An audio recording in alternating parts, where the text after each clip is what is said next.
Oke, Ustadz, saya mau nanya balik ke Rasulullah nih. Ya.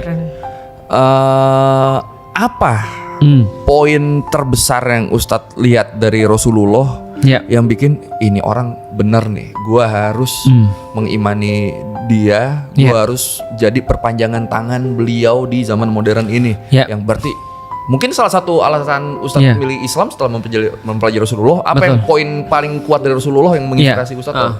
Aku sih gini sih, seumur hidupku aku senantiasa nyari patron. Oke. Jadi aku senantiasa nyari patron untuk kehidupan aku.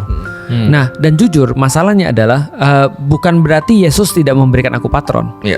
Yesus memberikan aku patron in a way.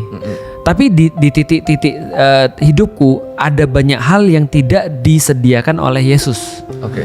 Misalnya ya, aku nggak tahu yang lain ya, tapi di hidupku paling parah tuh karena bucin. Oke. Dan aku nggak merasa dong. Ketika aku bucin, aku harus ngambil part of hidup Yesus yang mana?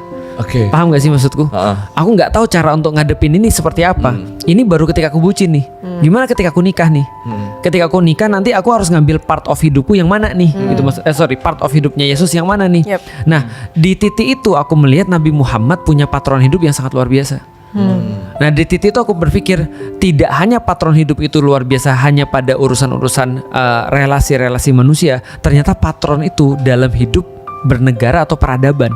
Di titik itu aku bilang, kalau aku bisa punya satu patron yang sama untuk semuanya, kenapa aku harus terus kemudian kayak ngambil makanan-makanan kayak bukan cepat saji, makanan-makanan prasmanan. Jadi kalau aku mau ngambil ini yang terbaik di toko ini, kalau ini di toko ini, kalau ini di toko ini, kalau ini di toko ini, itu sudah satu aja. Sedangkan dari satu itu pun sebenarnya udah yang terbaik. Intinya berarti beliau adalah seorang panutan yang bisa dicontohi di semua aspek hidup apapun itu.